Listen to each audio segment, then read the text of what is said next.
Hello everybody, it's Matt here, and I thought I would do a response video to James or Rockboy680, who hit 1,000 subs recently, which kind of surprises me. I figured he would have had a lot more than that by now.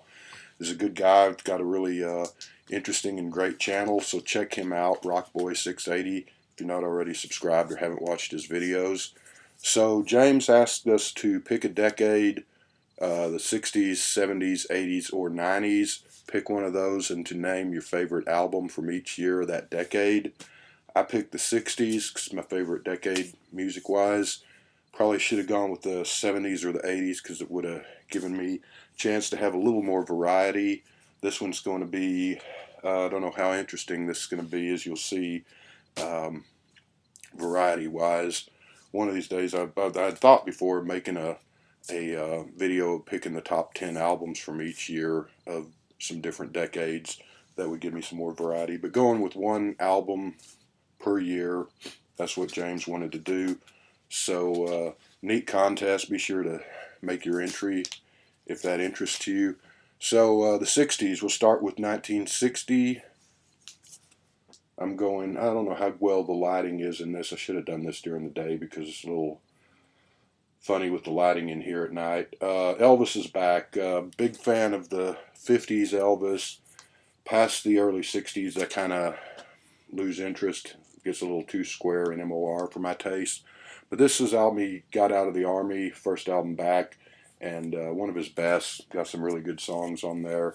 So that's 1960. I had thought of another person for 1960, but I didn't choose that person because he has an album out in 1961 that I can use also. Let's hope that hadn't thoroughly confused you. But we get to 1961. I'm going with Miles Davis. Someday My Prince Will Come. Jazz great, of course. And one of his many great albums. One of many of his great albums. So that's 62 we come to. Thought Bob Dylan's debut, which would be a good candidate, except I don't have it.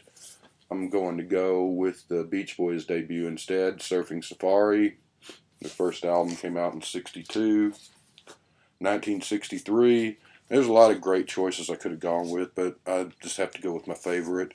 Here's where it's going to get a little dull, I'm afraid. But 1963, I'm going with the Beatles. Could have easily picked Please Please Me. I'd give both those albums a 10. I love them both. I think there's a little bit of a sonic leap between Please Please Me and this one. And I like this one just a little bit better. Of course, I grew up with this as Meet the Beatles instead of With the Beatles. This is the British, what they got over in England. 1964. This isn't even really a real album. It's kind of one of Capitol's Frankenstein albums, but I'm going with it anyway. I guess I could have gone with Hard Day's Night, but this is my favorite album of all time. Beatles' second album. It's a great rock and roll album. It's kind of the Beatles' Motown album. It's a soul album and a rock and roll album in many ways because they cover a lot of Motown songs. Love the cover. It's just always long been my favorite album. So that's 1964.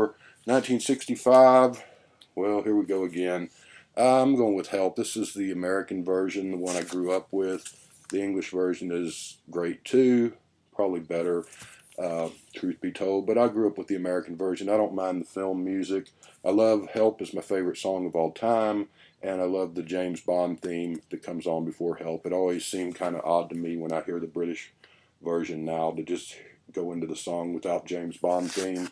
Probably seems odd to people in England when they hear the American version with the James Bond theme, wondering what's this all about. 1965.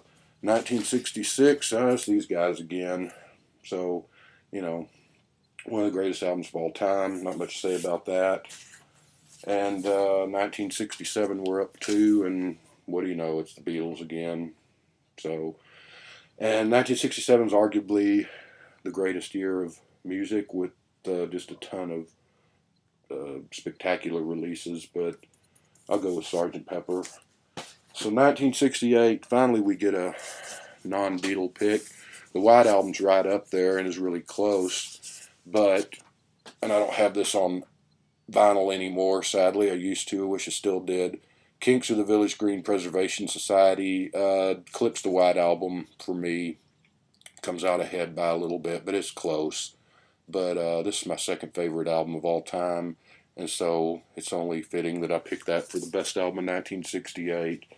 And we close out the decade with 1969, the best album in 1969. No argument from me here. The Kinks' Arthur. Tommy is another rock opera by The Who. This is leagues better. And Abbey Road, I love and give a 10 to too, but it's no contest. This is quite a bit better than that and all the other great albums that came out in 1969. So there you go, James. That's Beatle heavy choices, I know, but I had to go with my favorite decade. So yeah, congratulations on your 1,000 stubs, many more. They're all well deserved. And everybody who has not already checked out James's channel, be sure you do that. It's Rockboy, Rockboy, the number 680. Not sure what 680 stands for, but he's got a great channel. And best of luck to everyone that enters, and we will see you soon.